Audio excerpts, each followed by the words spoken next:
ફરવા જતા પ્રવાસીઓ માટે એક માઠા સમાચાર સામે આવ્યા છે। પ્રવાસીઓ માટે ઘોઘલા બીચ અને નાગવા બીચ પર જવા પ્રતિબંધ મૂકી દેવામાં આવ્યો છે। દીવ કલેક્ટરે બીચ પર ફરવા માટે પ્રતિબંધની સૂચના આપી દીધી છે।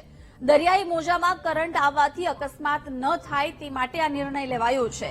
1 જૂનથી 3.5 મહિના સુધી તમામ દીવના બીચ છે એ બંધ રહેશે।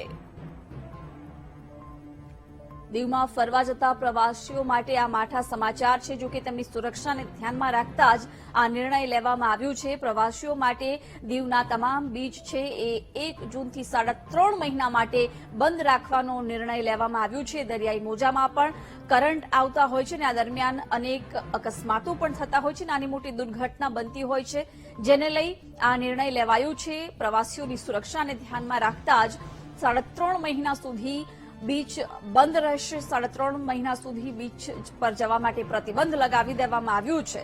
દીવ કલેક્ટર દ્વારા આ નિર્ણય લેવામાં આવ્યો છે। દરિયાઈ મોજામાં કરંટ આવવાને કારણે અકસ્માત સર્જાતા હોય છે, જેને કારણે આ નિર્ણય લેવાયો છે। 1 જૂનથી 3.5 મહિના માટે તમામ દીવના બીચ બંધ રહેશે। પ્રવાસીઓ માટે ઘોઘલા બીચ અને નાગવા બીચ પર જવા પર પ્રતિબંધ મૂકી દેવામાં આવ્યો છે। દીવના તમામ બીચ પર મોટી સંખ્યામાં સહેલાણીઓ પ્રવાસીઓ ઉમટતા હોય છે।